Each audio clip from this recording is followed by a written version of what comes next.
नमस्कार मित्रांनो, pan card 2.0 याची प्रोसेस सुरू झालेली आहे. आपण घरबसल्या पॅन कार्ड अपडेट करू शकता. तर अपडेट काय करू शकता?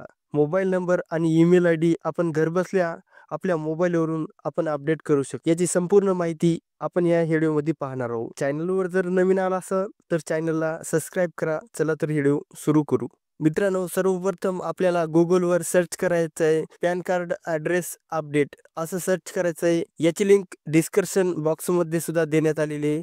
त्यावर जाऊन सुद्धा आपण क्लिक करू शकता. या वेबसाईटवर आल्याच्या नंतर पाहू शकता आपण मित्रांनो, जी KYC होणार आहे ती आधार बेस्ड KYC होणार आहे.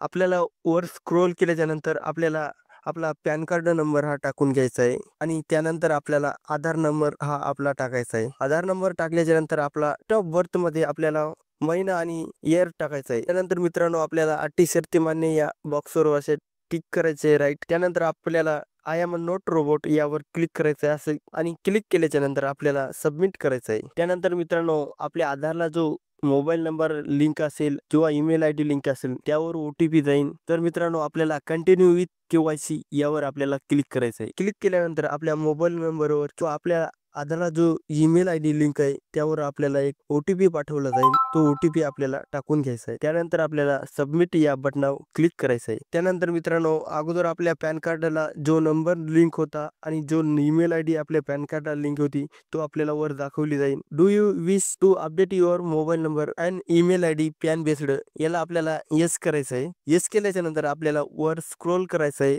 आणि आपल्याला जो नंबर आता पॅन कार्डला अपडेट करायचा आहे तो आपल्याला नंबर टाकायचा आहे आणि नंबर टाकल्याच्या नंतर ईमेल आयडी टाकायची आहे. त्यानंतर मित्रांनो आपल्याला सबमिट या बटनावर क्लिक करायचे आहे. क्लिक केल्यानंतर आपल्याला जो आपण अपडेट करण्यासाठी नंबर टाकलेला होता त्या नंबरवर एक OTP येईल आणि ईमेल आयडीवर एक OTP येईल. हे दोन्ही बी OTP आपल्याला टाकून घ्यायचे आहेत. टाकून घेतल्यानंतर व्हॅलिड या बटनावर आपल्याला क्लिक करायचे. त्यानंतर मित्रांनो आपल्याला आधार बेस्ड ॲड्रेस दाखवला जाईल. तर व्हेरीफाय या बटनावर आपल्याला क्लिक करायचे.